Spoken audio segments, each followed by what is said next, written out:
Hi guys, and welcome back to Altruistic Channel. My name is Al, and what I wanted to do with this specific little post was address the haters out there. So, here's the thing that I've never really understood about haters in general, because it sends a mixed message. So, for the haters out there who have a problem with my belief in the collective consciousness, or in the awakening process or ascension, or you don't believe in tarot and you believe that your shit is all cute, and you think that you know everything. First and foremost, as a general rule, for anybody with a little bit of intellect, to say that you know everything or to indicate that that's somehow your belief system makes you actually not know anything. Because basic principle of all life is that we know nothing until we know, and at that point we wouldn't be here anymore. So it's kind of like, think a little bit before you speak on that one. But I've never in my life ever been so bored or so I've never had so little self-esteem that I would find time to go and worry about the way that other people live their lives. Because as far as I can tell, typically when people are doing what they should be doing in life, they don't have time to sit there and try to break someone else down. That is, unless they are from a lower frequency or a bottom feeder that likes to hurt other people, and then that just makes you a villain, not anything more.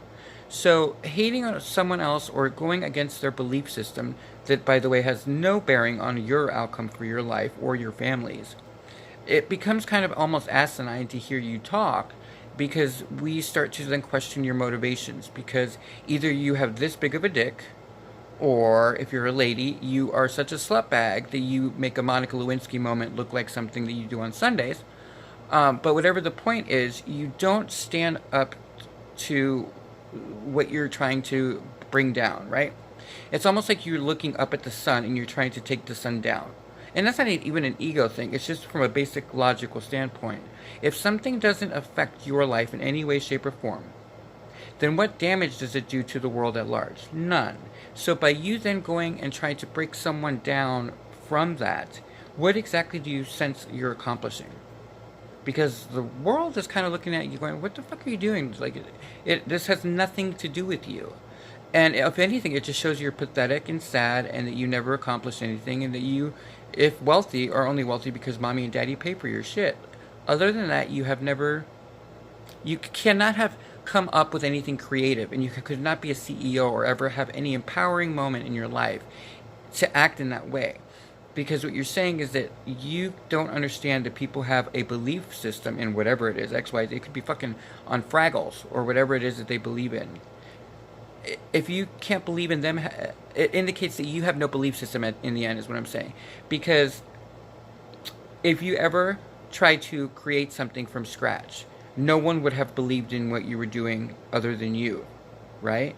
So then you would know from that experience that you would never try to tear someone else down if they were trying to create something anew. So you see what I'm saying? So to the haters out there, I just wanted you to know, for me, Altruistic Channels, as an author and as a radio personality and as someone on YouTube and as someone who actually thinks for a living in philosophy and writing, why do you want to come across so sad and so small to the rest of us? Is that, are you crying out for help? Because if that's the case, then maybe a realignment of how you approach things might be in order. Or is it that you are so pathetic and so unhappy with your own state of life that you can't allow others to have a happy moment, even if non-realistic? I mean, you are raised to believe that you're going to get married, but by these actions, I would probably venture to guess that you're too fat and self-destructive to actually be able to accomplish even that. So, what is it that you are trying to engage from me other than that negative reaction? Because you're not getting anything compassionate back from me. This exchange is actually more detrimental, again, to you than to me. And it also haunts you, because as someone who actually deals with leaders, I'm more connected to your bosses than you are connected to them. So again, this can bite you in the ass again. And we've seen so many people go down on Facebook and on all these social media accounts because they say something stupid and it's on there permanently. And all we need to do is play that again, and that will ruin your life. So just think before you speak. You know, you spend most of your life fighting to keep your voice. Why waste it on something that makes you look so sad and puny? If anything, everybody just looks at you like you're a big punk pussy, and you just because you could never say it to my face. I'd punch you in the fucking. I'd punch you. I'd break your nose real quick, but you never do that. So you do it behind. Like, just stop. Stop hating on other people. Worry about what you're doing in front of you. You know, because probably your wife or your husband's cheating on you. So just focus on what you got going on. If you have so much time to focus on what I'm doing, then you're obviously not living your life. And that's basically the end of that. So that's it for Al, an altruistic channel. I hope you guys have a great night. Bye.